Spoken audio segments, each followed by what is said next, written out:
हाय दोस्तों, स्वागत है आपके अपने YouTube channel boost your brain with Dheeraj Shukla. दोस्तों, मैं आपके लिए आज लेकर के आया हूं पॉलिटिकल पार्टीज का आखिरी पार्ट, आखिरी वीडियो। आज के वीडियो में हम पॉलिटिकल पार्टीज के बचे हुए सारे पार्ट्स को बिल्कुल आसानी से इजीली पढ़ करके खत्म करेंगे। आज दोस्तों आपके लिए एक बेहतरीन, बहुत ही महत्वपूर्ण क्लास है। आप सभी बच्चों को ध्यान से मेरे साथ पढ़ना होगा, एक बेहतरीन तरीके से नोट्स बनाना होगा, जिससे कि आपको बोर्ड एग्जाम में किसी भी तरह की कोई प्रॉब्लम ना हो फ्रेंड्स। तो दोस्तों, आज के इस वीडियो के पहले मैं चर्चा करूंगा कि हमने आज के पहले क्या पढ़ रखा है। तो सबसे पहले हमने पढ़ा था कि why do we need political parties, कि हमें पॉलिटिकल पार्टीज क्यों चाहिए, क्यों पॉलिटिकल पार्टीज हमारे लिए जरूरी है। फिर हमने आगे पढ़ा functions of the political parties, यानी इन पॉलिटिकल पार्टीज के दरअसल में कार्य क्या होते हैं, इनके फंक्शन क्या होते हैं। फिर हमने अगले पार्ट में पढ़ा कि क्या डेमोक्रेसी बिना पॉलिटिकल पार्टीज के पॉसिबल है फ्रेंड्स। तो हमने वहां भी एक अच्छा डिबेट किया, अच्छा चर्चा किया। साथ ही साथ आज हम पढ़ेंगे चैलेंजेस टू पॉलिटिकल पार्टीज, यानी पॉलिटिकल पार्टीज को किन किन चैलेंजेस से गुजरना होता है, यानी पॉलिटिकल पार्टीज को क्या क्या ध्यान देना होता है। आप देख रहे हैं कि आजकल जनता का विश्वास पॉलिटिकल पार्टीज से उठता हुआ दिख रहा है। लोगों को पार्टियों पर, नेताओं पर भरोसा कम होने लगा है। तो आखिर ये पार्टियां, ये नेता लोग क्या ऐसा करें, किस बात का वो विशेष ध्यान दें, जिससे कि लोग उनके पार्टी से जुड़े, लोग उनके नेताओं को पसंद करें। तो हम यहां चर्चा करेंगे 4 ऐसे पॉइंट्स की जिनको ध्यान देना होगा हर एक पॉलिटिकल पार्टीज को, हर एक नेताओं को। जैसे कि पहला, lack of internal democracy within parties. Friends, आज आप देख सकते हैं कोई भी पार्टी ले लीजिए, BJP, Congress, Samajwadi party, Bahujan Samajwadi party, आम आदमी पार्टी, अकाली दल, शिवसेना, कोई भी आप पार्टी ले लीजिए, सारे पार्टी में आप देखेंगे फ्रेंड्स कि जो इंटरनल डेमोक्रेसी है उसकी खासी लैकनेस यानी कमी दिखाई पड़ रही है। इसमें दोस्तों होता क्या है कि जैसे कि डेमोक्रेसी में सारे फैसले कौन करता है? पीपल करते हैं, लोग करते हैं, हम करते हैं, आप करते हैं। लेकिन आप देखे होंगे कि पॉलिटिकल पार्टी किसी एक नेता को आपकी कॉन्स्टिट्यूएंसी में थोप देती है। जैसे कि कोई भी पॉलिटिकल पार्टी, जैसे बीजेपी को ही आप ले लीजिए, बीजेपी ने किसी अपने एक नेता को पकड़ा और आपके सामने रख दिया कि फ्रेंड्स आपको इन्हीं को वोट करना है।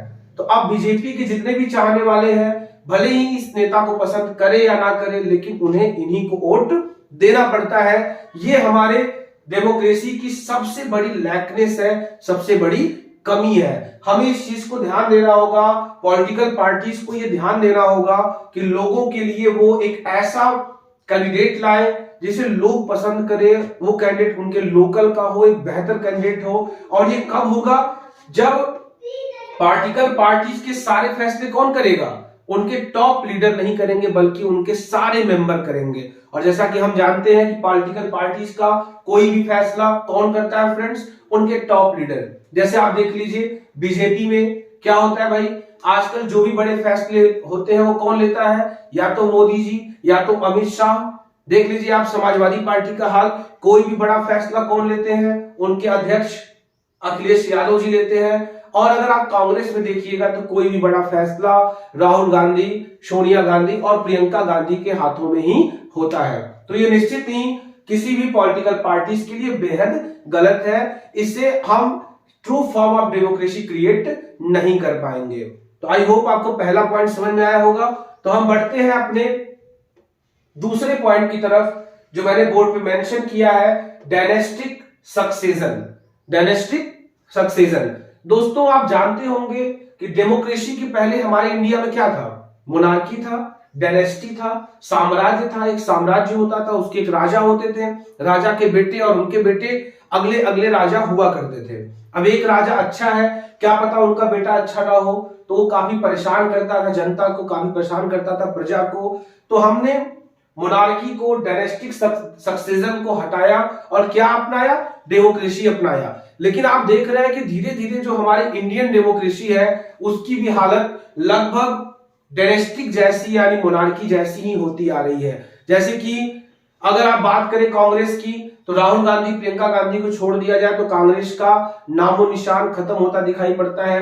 अगर वहीं मुलायम सिंह यादव, अखिलेश यादव जी को छोड़ दिया जाए तो समाजवादी पार्टी का लगभग खात्मा दिखाई पड़ता है। और अगर वहीं छोड़ दे बीएसपी में मायावती जी को, तो ये जो बीएसपी की पार्टी है ये भी क्या हो रही है, अंधकार में जाती दिखाई पड़ रही है। तो दोस्तों ये होता है डायनेस्टिक सक्सेशन, जो किसी भी डेमोक्रेटिक कंट्री में नहीं होना चाहिए, लेकिन इस टाइम इंडिया में ये सबसे ज्यादा हो रहा है। कोई भी पार्टी हो वहां डायनेस्टिक सक्सेशन हमें जरूर देखने को मिल रहा है।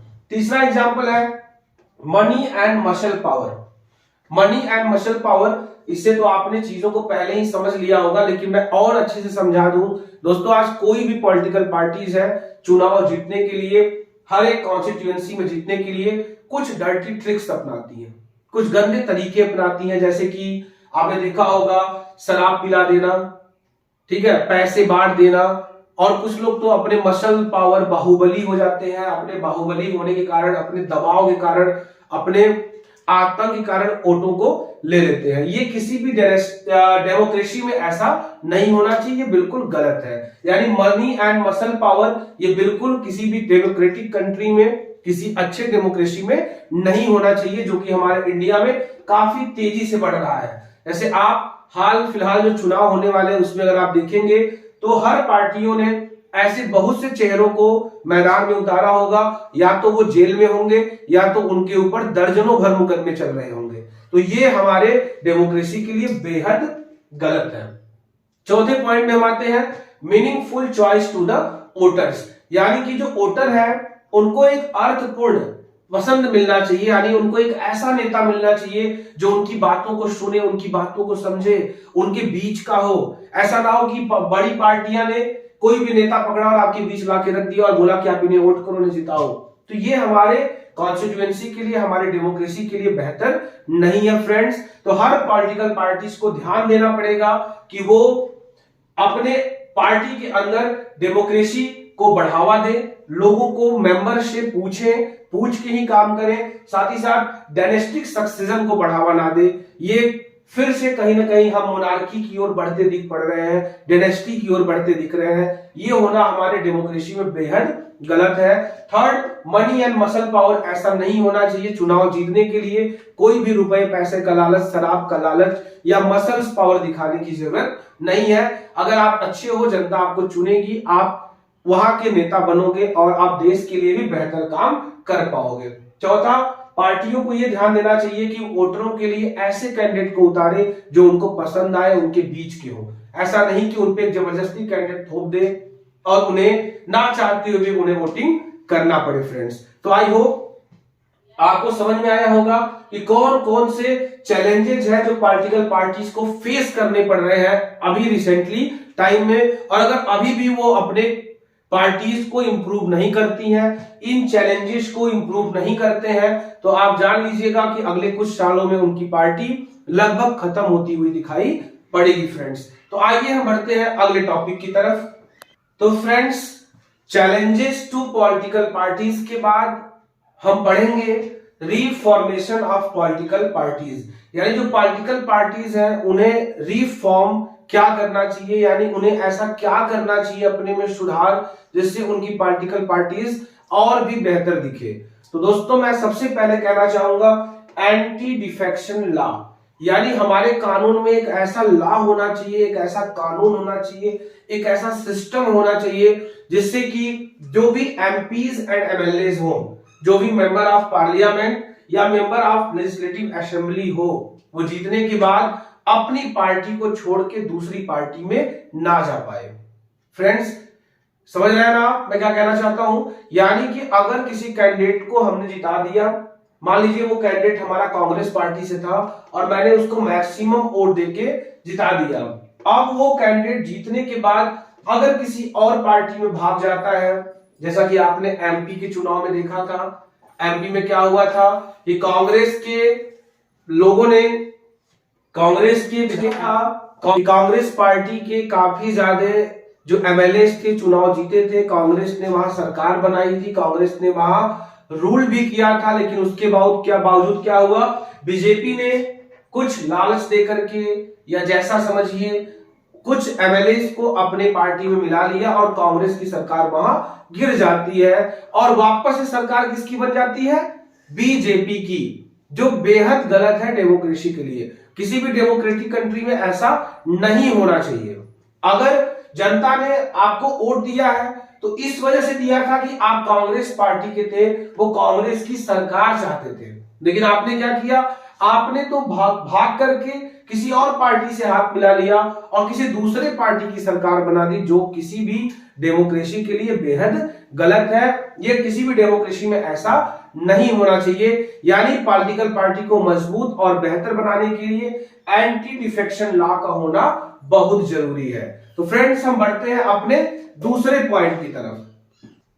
तो फ्रेंड्स, हमने पहला एंटी डिफेक्शन लॉ पढ़ लिया।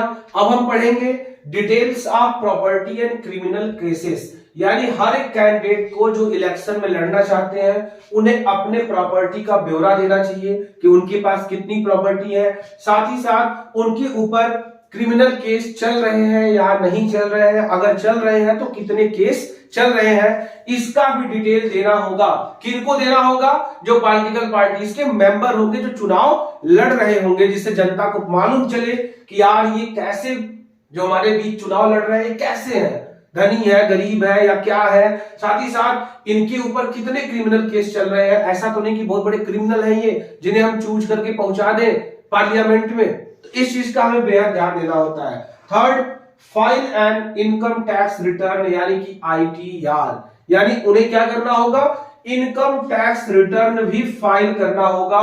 यानी वो इनकम टैक्स रिटर्न फाइल करते हैं या नहीं करते हैं, इन चीज की भी जानकारी पॉलिटिकल पार्टीज के उन मेंबरों को प्रोवाइड करनी होगी। ये जानकारी किसे प्रोवाइड करेंगे? ये जानकारी प्रोवाइड करेंगे इलेक्शन कमीशन को, चुनाव आयोग को, जो कंडक्ट कराती है चुनाव ऑल ओवर द इंडिया। तो बेहद इंपॉर्टेंट एंटी डिफेक्शन लॉ जो बहुत ज्यादा मजबूत करेगी हमारी डेमोक्रेसी को, साथ ही साथ प्रॉपर्टी का डिटेल्स, क्रिमिनल केसेस का डिटेल्स, जिससे जनता अपने कैंडिडेट को और बेहतर जान पाएगी, समझ पाएगी। तीसरी बात कि वो इनकम टैक्स रिटर्न फाइल करता है या नहीं करता है। दोस्तों, इन 3 पॉइंट के अलावा कुछ और भी पॉइंट है जिनको मैं शॉर्ट में इस वीडियो में बताने जा रहा हूं। तो फ्रेंड्स, पॉलिटिकल पार्टीज को खुद को रिफॉर्म करने के लिए उन तीनों के बाद जो मैंने तीनों पढ़ाए थे, जो लॉ के बारे में बताया था और साथ ही साथ बताया था कि कैंडिडेट को पुट करना होगा, अपना बताना होगा कि उनके पास कितनी प्रॉपर्टी की डिटेल्स है, या वो ITR फाइल करते हैं या नहीं, या उनके ऊपर कितने केस चलते हैं। इनके अलावा उन्हें क्या बताना होगा, regulate the internal affairs of political parties, यानी कि पार्टी को यह भी ध्यान देना होगा अपने पार्टी के अंदर के इंटरनल अफेयर्स को, आंतरिक मामलों को भी सुलझाना होगा। इनके लिए वो कर सकते हैं, ये एक रजिस्टर बना सकते हैं, रजिस्टर में हर चीज को कि वो सही कर पा रहे हैं कि नहीं कर पा रहे, यानी उनकी पार्टीज में ऐसा तो नहीं है कोई आंतरिक डिस्प्यूट हो जा रहा है, अंदर के लोगों में जो पार्टी के मेंबर है उनमें आपसी विवाद हो जा रहा है, तनाव हो जा रहा है, जिसका उन्हें नुकसान देखने को चुनाव में मिल सकता है। तो पार्टी को एक बेहद आसान तरीके से ध्यान देना होगा, रेगुलेट करना होगा कि उनके इंटरनल अफेयर्स बिल्कुल सही रहे, उनमें कोई मतभेद ना हो। साथ ही साथ अगला पॉइंट, 1/3 सीट्स फॉर वुमेन, यानी कि हर पॉलिटिकल पार्टीज को यह मैंडेटरी कर देना चाहिए, यह आवश्यक कर देना चाहिए कि जो उनकी 1/3 सीट है वो किसके लिए रिजर्व है, रिजर्व फॉर वुमेन। जिससे क्या होगा कि औरतों का उनकी पार्टी पर भरोसा बढ़ेगा, औरतें चढ़ बढ़ के ज्यादा तरीके से उनकी पार्टी को सपोर्ट करेंगी, फेवर करेंगी, उनके पार्टी को गवर्नमेंट में लाने की पूरी कोशिश करेंगी। इससे होगा क्या कि हमारे पॉलिटिक्स में, हमारे गवर्नमेंट में जब औरतों का हिस्सा बढ़ेगा तो जो हमारी औरतें हैं, हमारी जो लेडीज हैं, वुमेन है, वो हमारे समाज में पीछे नहीं रहेंगी, बल्कि उनका भी कद हमारे जितना होगा या हमसे भी बेहतर हो सकता है। तो क्या करना होगा, हमें करना क्या होगा कि 1/3 सीट जो है, पूरी टोटल सीट का 1/3 सीट हर एक पॉलिटिकल पार्टीज को रिजर्व कर देना होगा। किनके लिए? वुमेन के लिए। साथ ही साथ इस चैप्टर का रिफॉर्मेशन ऑफ पॉलिटिकल पार्टीज का आखिरी पॉइंट जो है ऑर्डिनरी पर्सन, यानी कि जब तक चुनाव में क्या होगा, कोई सामान्य व्यक्ति चुनाव नहीं लड़ पाएगा, सामान्य व्यक्ति हमारा MPs या हमारा MLA नहीं बन पाएगा, तब तक हम सही डेमोक्रेसी का एग्जाम्पल नहीं दे पाएंगे फ्रेंड्स। यानी कि जैसा आपने जानते होंगे कि हमारे इंडियन गवर्नमेंट में, हमारे पॉलिटिक्स में हमने क्या कर दिया है, रिजर्वेशन पॉलिसी अपनाई है। रिजर्वेशन पॉलिसी के तहत हम एससी कैंडिडेट, एसटी कैंडिडेट और ओबीसी कैंडिडेट को हम क्या करते हैं, पार्लियामेंट में भेजने का काम करते हैं। लेकिन ये एससी, एसटी, ओबीसी कैंडिडेट क्या ऑर्डिनरी पर्सन है या ये एक्स्ट्रा ऑर्डिनरी तो नहीं है, इस बात का हमें ध्यान देना होगा। यानी सिर्फ एससी, एसटी, ओबीसी से काम बनने वाला नहीं है। हमें ये ध्यान देना होगा कि एक सामान्य व्यक्ति, एक गरीब परिवार का व्यक्ति जब तक आगे नहीं बढ़ेगा, जब तक वो पॉलिटिक्स में चढ़ बढ़ के हिस्सा नहीं लेगा, पॉलिटिक्स में अहम रोल प्ले नहीं करेगा, हमारी डेमोक्रेसी का सही एग्जाम्पल नहीं होगा। तो इन सारी बातों को पॉलिटिकल पार्टीज को ध्यान देना होगा। डायनेस्टिक सक्सेशन को रोकना होगा, इंटरनल अफेयर्स को रोकना होगा, और साथ ही साथ वुमेन को 1/3 मैंडेटरी करना होगा, और साथ ही साथ ऑर्डिनरी पर्सन्स को पार्टी में बढ़ावा देना होगा। इससे क्या होगा कि जनता का उनके पार्टी पे भरोसा बढ़ेगा। उनका जब भरोसा बढ़ेगा, उनके वोट बढ़ेंगे, और जब वोट बढ़ेंगे तो आपका नंबर ऑफ सीट्स बढ़ेगा, और जब नंबर ऑफ सीट्स बढ़ेगा तो आप मैजिकल डाटा के पास पहुंचोगे और आप अपनी गवर्नमेंट बना पाओगे। तो दोस्तों, इसी के साथ हम आज का ये वीडियो और आज का ये चैप्टर यानी पॉलिटिकल पार्टी यहां समाप्त करता हूं। निश्चित ही फ्रेंड्स, आपको मजा आया होगा, काफी बेहतरीन तरीके से पॉलिटिकल पार्टीज का ये चैप्टर समझ में आया होगा फ्रेंड्स।